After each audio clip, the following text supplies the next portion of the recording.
Hello and welcome back everyone. Last lecture में हमने पकचोई के बारे में स्टडी किया था, पकचोई की ट्रांसप्लांटिंग स्टेट के बारे में।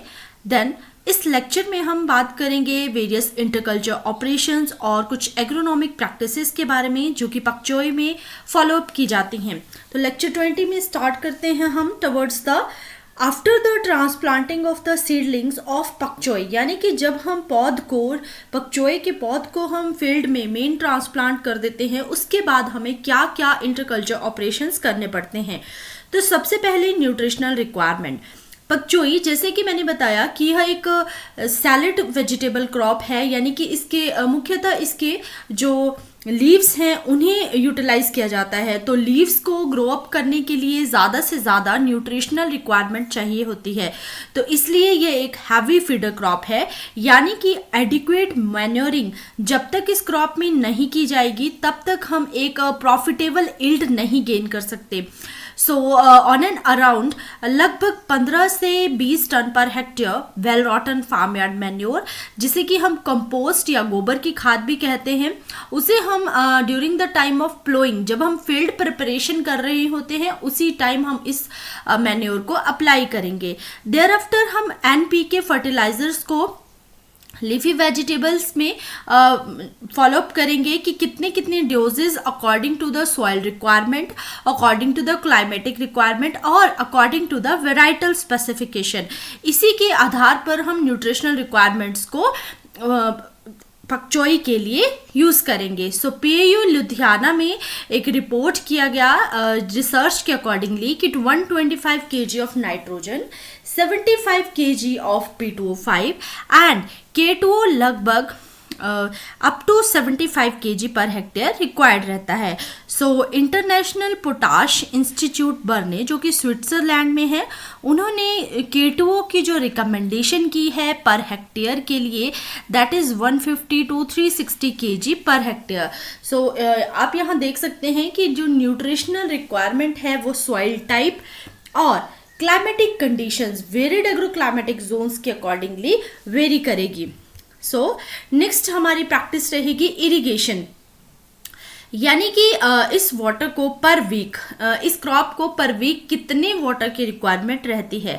अगर हम इसे as a leafy vegetable utilize कर रहे हैं फॉर द सैलेड पर्पस और फॉर वेरियस क्यूजिन पर्पस, तो हमें जनरली ड्रिप इरिगेशन के थ्रू ही इरिगेशन करनी चाहिए, जो कि काफ़ी इफेक्टिव मेथड है इरिगेशन का, क्योंकि इससे हम एक तो सबसे पहले डिजीजेस को कम कर सकते हैं, क्योंकि अगर ज़्यादा ह्यूमिडिटी रहेगी, वेट फॉलिएज होगा, तो उस सिचुएशन में डिजीजेस के प्रोलिफरेट होने का ज़्यादा चांसेस रहेंगे।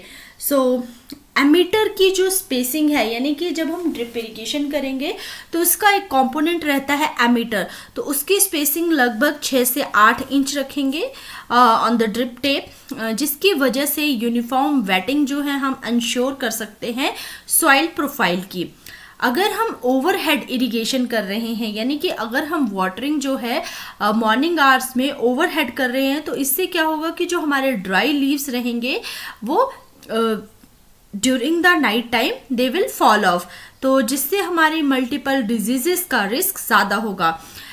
एक इम्पॉर्टेंट प्रैक्टिस की जाती है इरिगेशन के लिए, दैट इज़ मल्चिंग। तो मल्चिंग में हम स्पेसिफिकली प्लास्टिक मल्च या फिर स्ट्रॉ मल्च या फिर कुछ ऑर्गेनिक मल्चेस रहती हैं उन्हें यूटिलाइज कर सकते हैं, जो कि सॉइल मॉइस्चर को कंजर्व करने में मदद करेंगी और वीड की जो एक्टिविटी है, यानी कि वीड को सुप्रेस करने में भी हेल्प करेंगे। सो यहाँ पे आप देख सकते हैं drip irrigation under the poly house condition.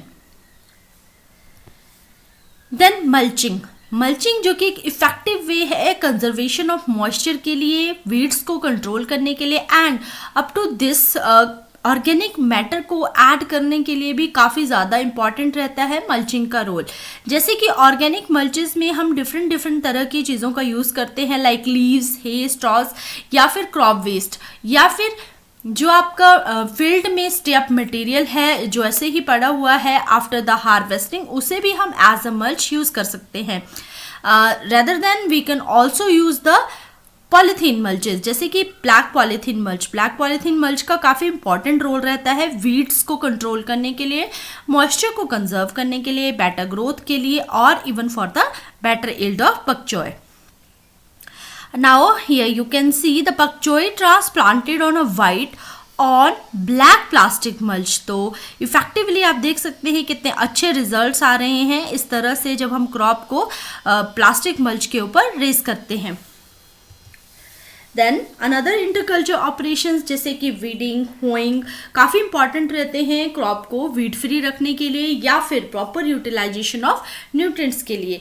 तो pak choy के जो रूट्स रहते हैं काफ़ी शैलो रूटेड क्रॉप है और सरफेस फीडर क्रॉप कह सकते हैं हम इसे. तो इसीलिए जब हम डीप होइंग करेंगे तो that will affect the root system.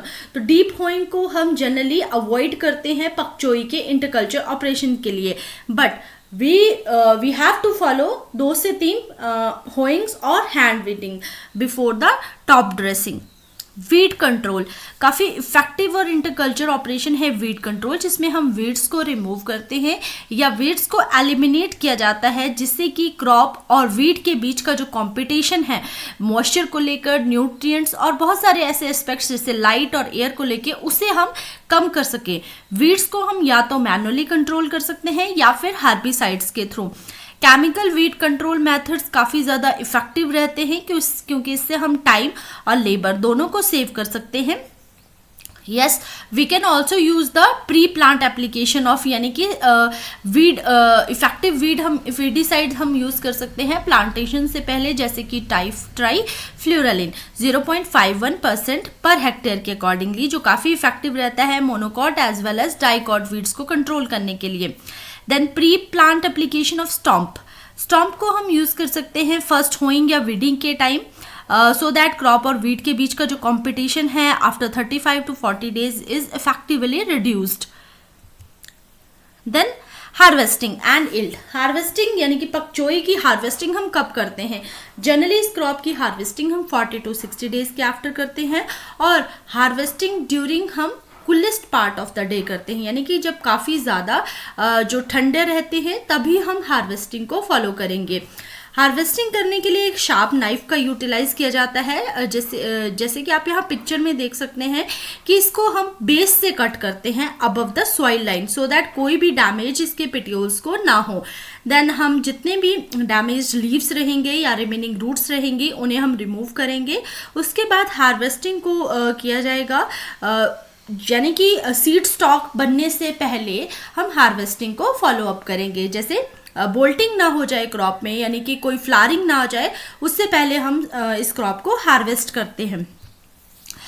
Yield की बात करते हैं तो इल्ड जनरली वेरी करती है डिफरेंट इंटरकल्चर ऑपरेशंस पे. इनफैक्ट कल्टीवार को हम कौन सा यूज़ कर रहे हैं, उसका मैच्योरिटी पीरियड क्या है, उसके ऊपर भी इल्ड डिपेंडेंट रहती है. तो ऑन एन एवरेज अगर बात करें इल्ड की, तो इल्ड लगभग 25 to 30 टन्स पर हेक्टेयर पाई जाती है इस क्रॉप में.